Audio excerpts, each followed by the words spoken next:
Dear viewers, आप सभी का पाथफाइंडर्स बाय अकेडमी में स्वागत है। I hope you are having a great day. आज के सेशन में हम लोग एक रिजोल्यूशन जिसको यूनाइटेड नेशन में पाकिस्तान ने लाया, वो रिजोल्यूशन आर्म्स को कंट्रोल करने के लिए लाया गया था कि कैसे कंट्रीज आपस में जो आर्म्स रेस है उसको खत्म कर सकें।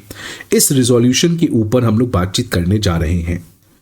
सबसे पहले हम लोग समझेंगे ये रिजोल्यूशन क्या है और सबसे खास बात क्या है इस पर्टिकुलर इवेंट का, कि इंडिया यूनाइटेड नेशन में एक ऐसा एकमात्र कंट्री था जिसने इस रेजोल्यूशन के अगेंस्ट वोटिंग किया। मतलब सारे मेंबर्स जो भी प्रेजेंट थे यूनाइटेड नेशन में, उन सारे मेंबर्स ने इस रेजोल्यूशन के सपोर्ट में वोटिंग किया, जिसकी वजह से India was alone which voted against the resolution. तो आखिरकार सवाल आता है कि इंडिया के क्या ऑब्जेक्शन थे इस रेजोल्यूशन के प्रति, जिसकी वजह से इंडिया ने इस रेजोल्यूशन को समर्थन नहीं दिया। और तीसरा फिर हम लोग बात करेंगे कि ये रेजोल्यूशन जो पाकिस्तान ने लाया था, इसका इम्पैक्ट, इसका सिग्निफिकेंस क्या है आज के इस पर्टिकुलर इंटरनेशनल पॉलिटिक्स में। इन सारे चीज़ों को आज के इस पर्टिकुलर सेशन में हम लोग समझेंगे। अब न्यूज़ क्या है, आप न्यूज़ देख सकते हैं कि इंडिया ने पाकिस्तान के द्वारा रिजोल्यूशन जो लाया गया है उसके अगेंस्ट वोट किया है। ये रिजोल्यूशन का टाइटल क्या था? Conventional arms control at the regional and सब रीजनल लेवल। इसका मतलब कि आर्म्स को कंट्रोल करना होगा, जो कंट्रीज आर्म्स रेस में लगे हुए हैं उसको रोकना होगा। कन्वेंशनल का मतलब नॉन न्यूक्लियर वेपन की बात हो रहा है। कहां पे रोकना होगा? एट द रीजनल एंड सब रीजनल लेवल। अब इस रिजोल्यूशन का ये कहना था कि अगर हम ऐसा कर सकते हैं, अगर हम आर्म्स रेस को रोक सकते हैं, अगर हम कंट्रीज के जो आर्म्स कंट्रोल है उसको कंट्रोल कर सकते हैं, तो इससे रीजनल और इंटरनेशनल लेवल पे पीस और सिक्योरिटी को इंश्योर किया जा सकता है। इस रिजोल्यूशन को डिस्कस किया गया at the first committee of the United nation general assembly. और ये जो first committee of the United nation general assembly है, ये डिसआर्मामेंट, ग्लोबल चैलेंजेस और दुनिया भर में जितने भी थ्रेट्स हैं पीस के लिए, उन सभी चीज़ों को डिस्कस किया जाता है first committee of the United nation general assembly में। तो यहीं पे इस पर्टिकुलर आर्म्स कंट्रोल के रिजोल्यूशन के ऊपर चर्चा हुई। अब ध्यान समझिएगा, ये रिजोल्यूशन लाया गया है पाकिस्तान के द्वारा। इस रिजोल्यूशन में बात किया गया है आर्म्स को कंट्रोल करना है। कहां पे कंट्रोल करना है? एट द रीजनल एंड सब रीजनल लेवल। अब इसको ध्यान समझिए कि 1991 तक कोल्ड वॉर था। कोल्ड वॉर में जो स्ट्रगल था वो एक तरफ अमेरिका था और दूसरी तरफ रशिया था जो सोवियत यूनियन को लीड कर रहा था। उस समय जो आर्म्स रेस था वो ग्लोबल लेवल पे था, ग्लोबल लेवल पे था, बिकॉज जो कोल्ड वॉर था वो कोई लोकल कॉन्सेप्ट नहीं था, it was happening across the world. लेकिन जब सोवियत यूनियन कोलैप्स हो गया, यूनिपोलर वर्ल्ड में आ गए, उसके बाद से देखा गया कि ग्लोबल लेवल पे आर्म्स रेस नहीं हो रहा है, बल्कि अब जितने भी प्रॉब्लम हैं वो रीजनल लेवल पे हो रहे हैं, सब रीजनल लेवल पे हो रहे हैं। जैसे एग्जांपल के लिए आप इस पर्टिकुलर इमेज को देखिए। इस समय अगर हम कॉन्फ्लिक्ट देखें, जो प्रॉब्लम कहीं पे है, जियोपॉलिटिकल टेंशन चल रहे हैं, तो वो ग्लोबल लेवल पे तो हैं, लेकिन सबसे ज्यादा रीजनल लेवल पे हैं। The best example is Russia Ukraine war. वो एक रीजन है यूरोप में जहां पे ये चीजें चल रही हैं। Armenia Azerbaijan region, India Pakistan region, China Taiwan region, Libya Egypt. तो पहले कोल्ड वॉर के पहले ये जो स्ट्रगल था, ये जो जियोपॉलिटिकल टेंशन था, ये ग्लोबल लेवल पे था बिटवीन अमेरिका एंड रशिया। लेकिन कोल्ड वॉर खत्म होने के बाद ये देखा गया है कि रीजनल टेंशंस, सब रीजनल टेंशंस बढ़ गए हैं, जिसकी वजह से कंट्रीज जो हैं वो अपने डिफेंस के लिए खूब सारे वेपन्स को प्रोक्योर कर रहे हैं। अब बेस्ट एग्जांपल आप देख लीजिए इंडिया पाकिस्तान के बीच में।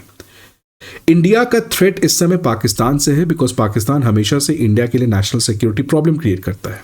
अब इंडिया उससे बचने के लिए खूब आर्म्स एंड एम्युनिशंस को प्रोक्योर कर रहा है, अपने डिफेंस को स्ट्रांग कर रहा है।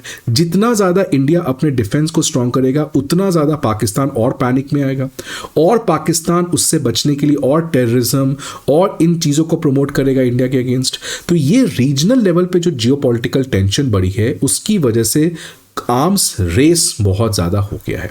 इसीलिए पाकिस्तान के हिसाब से ये कहना है कि अगर हम दुनिया भर में आर्म्स कंट्रोल करना चाहते हैं तो हमें रीजनल लेवल पे कम करना होगा, बिकॉज प्रॉब्लम आज रीजनल लेवल पे है, ग्लोबल लेवल पे नहीं है। ये देखिए बहुत स्मार्ट मूव था पाकिस्तान का इंडिया को ट्रैप में लाने का, जो बात इंडिया को पता चल गया। इसके बारे में अध्ययन करेंगे आगे जाके। ठीक है, इस रिजोल्यूशन में सीबीडीआर प्रिंसिपल के ऊपर भी बात किया गया, कॉमन बट डिफरेंशिएटेड रिस्पॉन्सिबिलिटी। इसका मतलब कि दुनिया भर के सारे कंट्री के ऊपर ये रिस्पॉन्सिबिलिटी है कि अगर हम ग्लोबल पीस चाहते हैं तो हमें आर्म्स रेस को बंद करना होगा। बिकॉज जितना ज़्यादा एक कंट्री के पास आर्म्स होगा उतना ही ज़्यादा उसके पड़ोसी को डिलेमा होगा, और जितना ज़्यादा उसके पड़ोसी को डिलेमा होगा उतना ही ज़्यादा वो अपने आर्म्स को बढ़ाएगा, और जितना ज़्यादा वो आर्म्स बढ़ाएगा तो फिर वो कंट्री जो है पड़ोसी वो फिर से आर्म्स बढ़ाएगा। यही होता है आर्म्स ट्रैप।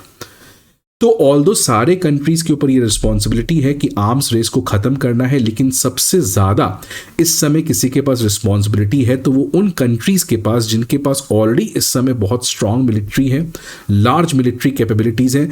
उन कंट्री को सबसे पहले आर्म्स रेस को कंट्रोल करना चाहिए। उसके बाद जो छोटे कंट्रीज हैं जिनके पास खुद अभी इतना अच्छा मिलिट्री नहीं है, उनके ऊपर ये रिस्पॉन्सिबिलिटी बाद में आना चाहिए। तो ये जो क्लाइमेट प्रिंसिपल है सीबीडीआर, उसको इस पर्टिकुलर रिजोल्यूशन में भी लाया गया था। नाउ इसी की बात कर रहे थे कि इंडिया जो है वो एक ऐसा अकेला कंट्री बना जिसने इस रिजोल्यूशन के अगेंस्ट वोट किया। 179 मेंबर्स उस समय जो मौजूद थे उन्होंने इस पाकिस्तान के द्वारा जो लाए गए रिजोल्यूशन है उसके सपोर्ट में वोट किया। केवल इजराइल जो था वो एब्सेंट था, बल्कि इंडिया केवल एक ऐसा कंट्री था जिसने इस रिजोल्यूशन के अगेंस्ट वोटिंग किया। अब बात आता है कि आखिर इंडिया ने क्यों वोट किया, बिकॉज इस रिजोल्यूशन में तो कोई प्रॉब्लम दिख नहीं रहा है। ये तो रिजोल्यूशन केवल आर्म्स कंट्रोल के बारे में बात कर रहा है। तो आखिरकार इंडिया ने इस रिजोल्यूशन के समर्थन में क्यों नहीं वोट किया, इसके बारे में हम लोग बात करेंगे। बट आगे बढ़ने के पहले एक इंपॉर्टेंट इंफॉर्मेशन आप सभी के लिए कि हमारे बैचेस 20 नवंबर को करोल बाग, मुखर्जी नगर, पटना, प्रयागराज इन चारों जगह स्टार्ट होने जा रहे हैं। करोल बाग की डिटेल आप यहाँ पे देख सकते हैं, मुखर्जी नगर की डिटेल आप यहाँ पे, प्रयागराज और पटना में। और आप सभी को ये दिख रहा होगा कि हमारे बैचेस जो स्टार्ट हो रहे हैं it is at a very special price of 59,999. So that is what is the affordable price which we have set. बाकी किसी भी इंफॉर्मेशन के लिए such as optional course, CSAT, essay writing course, comprehensive current affairs, full length test series और GS course के लिए आप हमारे ऑफलाइन ब्रांचेस पे विजिट कर सकते हैं, या नहीं तो आप हमारे ऐप को डाउनलोड कर सकते हैं जहां पे आपको ये सारे इंफॉर्मेशन प्रोवाइड किए जाएंगे। Now why did India has voted against this resolution? सबसे पहला इंडिया का ये कहना था कि 1993 में यूनाइटेड नेशन डेवलपमेंट काउंसिल ने इस तरीके के गाइडलाइंस और रिकमेंडेशंस ऑलरेडी अडॉप्ट कर चुके हैं, वो भी बाय कंसेंसस, सारे कंट्रीज की सहमति से। तो जब United nation development cooperation council ने इस तरीके के आर्म्स रेस को कंट्रोल करने के लिए गाइडलाइंस और रिकमेंडेशंस तैयार कर ही रखा है, तो आखिरकार क्या ज़रूरत है कि वापस से हम उस सेम सब्जेक्ट के ऊपर डिस्कशन करें, राइट? तो इंडिया का कहना था कि इस पर्टिकुलर टॉपिक के ऊपर ऑलरेडी हमारे पास क्लियर कट गाइडलाइन है और रिकमेंडेशंस हैं जिसके हमें फॉलो करना चाहिए, ना कि हमें फिर एक नया एग्रीमेंट के ऊपर वापस से बात करना चाहिए, सो दैट हम नए नए चीज़ों के ऊपर फोकस कर सकें, जो प्रायोरिटी एरिया है उसके ऊपर हम ध्यान दे सकें। दूसरा, the notion of preservation of a balance in defense capability in the regional or sub-regional context is both unrealistic and unacceptable. We are therefore not convinced that conventional arms control, which is a global issue, needs to be pursued primarily in the regional and sub-regional context. इसमें India का कहना था कि जो challenges हैं वो केवल regional और सब रीजनल लेवल पे नहीं है। आज जो आर्म्स रेस है वो ग्लोबल लेवल पे हो रहा है, इसलिए अगर हमें आर्म्स कंट्रोल को करना है तो ये ग्लोबल इशू है, रीजनल और सब रीजनल के लेवल पे बात नहीं करना है। अब देखिए पाकिस्तान यहाँ पे क्या ट्रैप में फंसाना चाह रहा था। पाकिस्तान ने कहा कि आज जो दुनिया भर में आर्म्स रेस हो चुका है वो इसीलिए हुआ है बिकॉज रीजनल लेवल पे अशांति है, टेंशंस है। मतलब पाकिस्तान इसीलिए आर्म्स प्रोक्योर कर रहा है बिकॉज इंडिया पाकिस्तान को परेशान करता है। इंडिया जियोपॉलिटिकल थ्रेट है पाकिस्तान के लिए, इंडिया जियोपॉलिटिकल टेंशंस क्रिएट करता है पाकिस्तान के लिए, और इसीलिए पाकिस्तान को आर्म्स प्रोक्योर करना पड़ता है। इसीलिए पाकिस्तान इस रिजोल्यूशन के थ्रू ये कहना चाहता था कि अगर हम लोग रीजनल लेवल पे, जिसका मतलब कि उसका कहना है कि अगर इंडिया शांति से रहे पाकिस्तान के साथ तो पाकिस्तान को आर्म्स प्रोक्योर करने की जरूरत ही नहीं है। तो पाकिस्तान ने स्मार्टली इंडिया को ट्रैप में लाने के लिए इस तरीके का ब्यूटीफुल रेजोल्यूशन लाया था, क्योंकि ये रेजोल्यूशन जो बात कर रहा है वो रीजनल लेवल पे है, सब रीजनल लेवल पे है, ग्लोबल लेवल की बात नहीं कर रहा है। तो ये पाकिस्तान का जो ट्रैप था कि रीजनल लेवल पे शांति लाएंगे तो कंट्रोल हो पाएगा आर्म्स रेस, मतलब रीजनल लेवल पे अशांति ला कौन रहा है, कंट्रीज लाइक इंडिया। तो ये इसलिए इंडिया ने इस चीज को समझ लिया और इंडिया ने इस रेजोल्यूशन को वोट किया इसके against. Now what is my take? देखिए बात सिंपल है कि आज हम लोग एक नए वर्ल्ड ऑर्डर की तरफ बढ़ रहे हैं। ये वर्ल्ड ऑर्डर 1945 के बाद कभी नहीं देखा गया था। It is something new, it is something unexperienced, we are moving into a uncharted water and that is why it is going to be a chaotic world order. You can't imagine because it's not a unipolar, it's not bipolar, it's not multipolar, it's a confused world order. And after coming of Donald Trump, it will be further confused. Now, when you have many different players, अगर आप बहुत सारे countries, क्योंकि आज किसी एक country का significant influence नहीं है दुनिया में, बिकॉज आज एक तरीके का chaotic वर्ल्ड ऑर्डर है, कुछ मिडिल पावर हैं, कुछ मिडिल पावर से ऊपर हैं और सब अपना अपना कर रहे हैं। ऐसे वर्ल्ड ऑर्डर के लिए एक ही चीज है जो बहुत ज्यादा जरूरी है, वो है multilateral institutions, because multipolar world in the absence of multilateral institutions will be a chaos. और आज जितने भी मल्टीलैटरल इंस्टीट्यूशंस हैं, the best example is United nation, वो कंप्लीटली डिसफंक्शनल हो चुका है। यूनाइटेड नेशन सिक्योरिटी काउंसिल में आपने इंडिया की सदस्यता नहीं दी है, तो किस बात से आप यूनाइटेड नेशन सिक्योरिटी काउंसिल की क्रेडिबिलिटी की बात करते हो? तो अगर हम इस नए वर्ल्ड ऑर्डर में जा रहे हैं जो कि प्राइमरली मल्टीपोलर होगा, मिडिल पावर्स का एक सिग्निफिकेंट रोल होगा, तो वैसे वर्ल्ड ऑर्डर में आप पुराने इंस्टीट्यूशंस के द्वारा नहीं कंटिन्यू कर सकते। You need new institutions. That's why the current government has talked about a new multilateralism.